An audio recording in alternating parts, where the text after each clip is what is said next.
Good morning. So I'm back for another two start recommendation for fantasy baseball this week. Last week I'd given Taiwan Walker and Tyler Alexander as my two start pitchers for the week that were owned by less than 50% of that was rostered by less than 50% of owners on CBS. I Those guys were a miss for the most part. Tyler Alexander, in particular, only got one start as he was rocked by Detroit on Monday. He pitched 4 innings and only had 2 strikeouts, which is not bad in and of itself, but he allowed 4 earned runs in 4 innings. He had 6 hits and 3 walks. That's 9 walks and hits in 4 innings, which is 2.25. Normally you don't want that number to be at 2.25. Normally you want it to be a lot smaller. What so he was such a miss that they moved him back to long relief, which is theoretically where he was prior to the start of the month. He was just kind of like a reliever that could start when necessary. He had a good start against Cincinnati. He had an adequate start in Colorado, and then he just fell apart at home against Detroit, which is unfortunate. So Alexander never made the extra start this week, so he is out. The other pitcher, Taiwan Walker, he had a meh start against San Fran at home. 5 innings, 4 earned runs, 5 strikeouts. That's good. That's what I was figuring. 5 strikeouts, 4 earned runs is quite a bit, but not unheard of once you hit 5 to 6 innings with these like mid pitchers. Uh, but he turned it around, did better against Miami.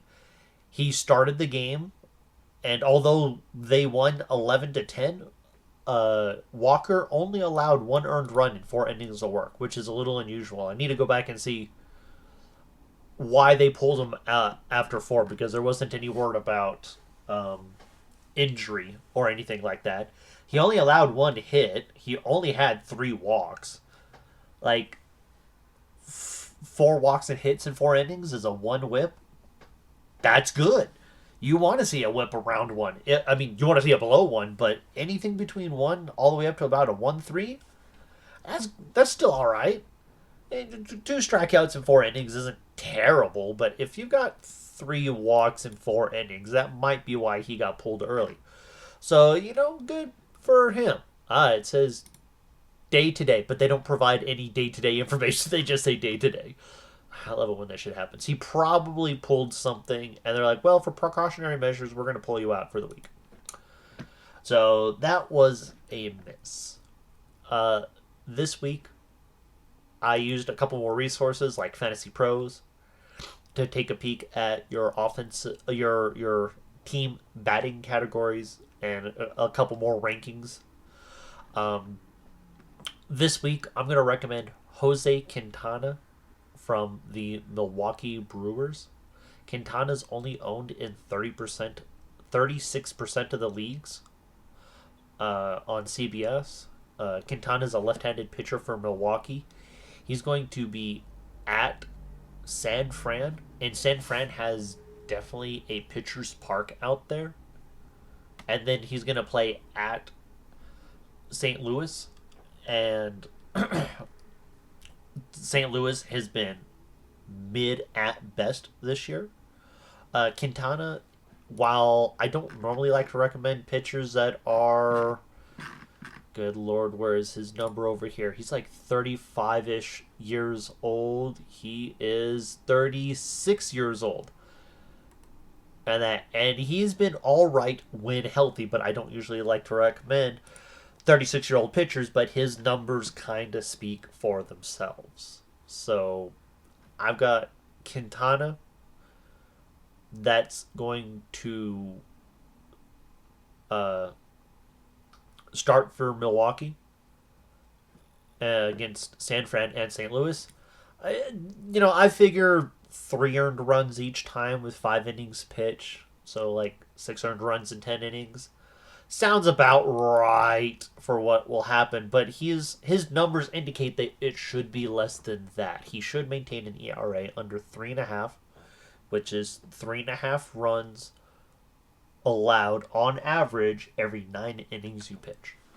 So I mean, 6 and 10, not as good as you would think, but only allowing 3 and 5 isn't terrible. It's not bad. So I think he'll be all right. He won't have the strikeouts like everyone else. He tends to run about a 8.1, 8.2 strikeout per 9 innings, and I prefer high strikeout guys. I like guys. Oh, you only went 3 innings and you allowed a couple runs, but you had 6 strikeouts. Oh, what a guy! Like I like weird things like that instead of, well, we got a ground ball pitcher. He only had 2 strikeouts over 7 innings, but he didn't allow a run and had 3 hits.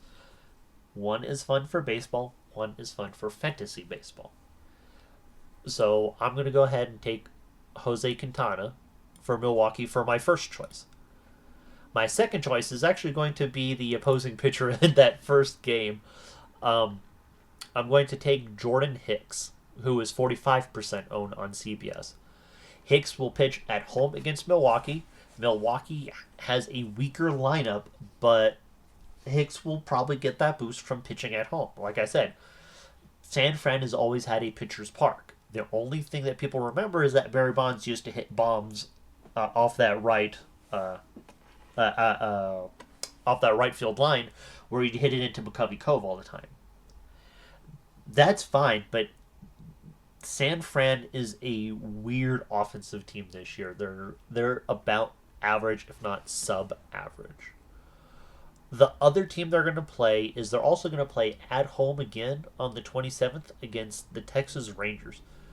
And the reason why I did this is, although the Rangers have usually had a good offensive team the last couple of years, they're really slow to start this year. Like bottom 10 in most categories. Like their home runs are in the middle, but that middle of the pack is like 7 teams deep within a home run of each other, kind of thing. So they're not really average. They're not really good. They're average at best, and that's if the numbers fall their way.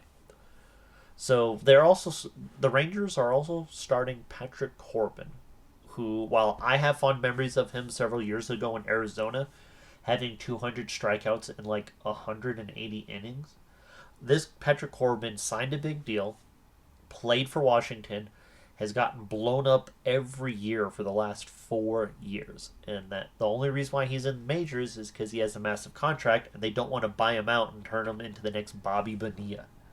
And if you don't know Bobby Bonilla, you might want to look up how much money he's earning from the Mets every year, even though he hasn't played for them in over 20 years.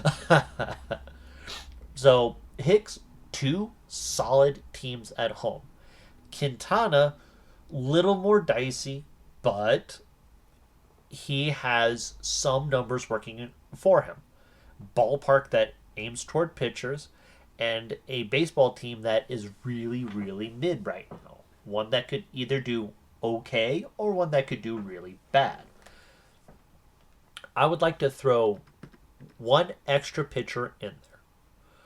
Osvaldo Bido of the Athletics. It's not Oakland anymore. They're not really Sacramento, even though they're playing in Sacramento for the next 2 years. But Bido is a nice young player. He's only 22% owned. He gets Patrick Corbin at the start of the week in Sacramento. Athletics are not offensively gifted, but Bido has a 2.61 ERA to start the year. And he's got... Where are those numbers? He's got 14 strikeouts in 20 innings. Nothing amazing. His whip is a little high at 1.45, but his ERA is 2.61. He's done all right. 4.55 strikeouts in 5 innings each, and then he plays the White Sox, has no strikeouts, but has one of his better controlled outings. So Bido will play at home on the 22nd versus Patrick Corbin and the Rangers. And then the White Sox, who are while better than last year, are still a very trash team. Bido is going to play the White Sox in Sacramento against Davis Martin, who is a young, okay-ish pitcher. Like, his ERA is high fours, but you're also dealing with a team that's gonna like have your bullpen blow up on you on a regular basis. So I would actually recommend. I'm gonna take three pitchers this week and say Beto. Quintana is the stat guy. Hicks is the good matchup guy, and then Beto is your backup. He doesn't play for a good team, but the matchups he's going to face are so good you have to start him. Especially, I so highly value home starts against weak teams, regardless of how you pitch and how your team plays. That's why Beto is on there, even though objectively he's probably the worst of those three pitchers. That 260 something is a mirage. That's why I brought in his whip, where it's upwards of 1.5. It's not something you really want to look for, but if you're looking at needing two starts, that's not a bad idea. As for what's coming up next on this podcast, I just wanted to get this one out and then go back and look at some of my other teams and give updates on those. I will announce it at the start of the episode and put it in the title. Yes, I know sometimes going over my teams are boring, but that's kind of why I made the podcast. I just made this little side episode to give people more information as to what I'm looking at. If my team sucks, I need a two-start pitcher so I can hopefully A, win ratios that I'm going to lose anyway, or B, pick up an innings pitched category or a strikeout category. I'm most likely going to lose walks. I'm most likely going to lose ERA and whip.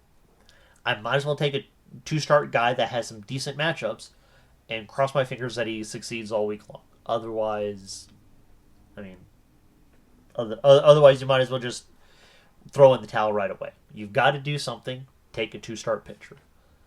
All right? You all have a great one. This is a short podcast. I will catch you up later with a much longer one. Thank you very much and have a great day.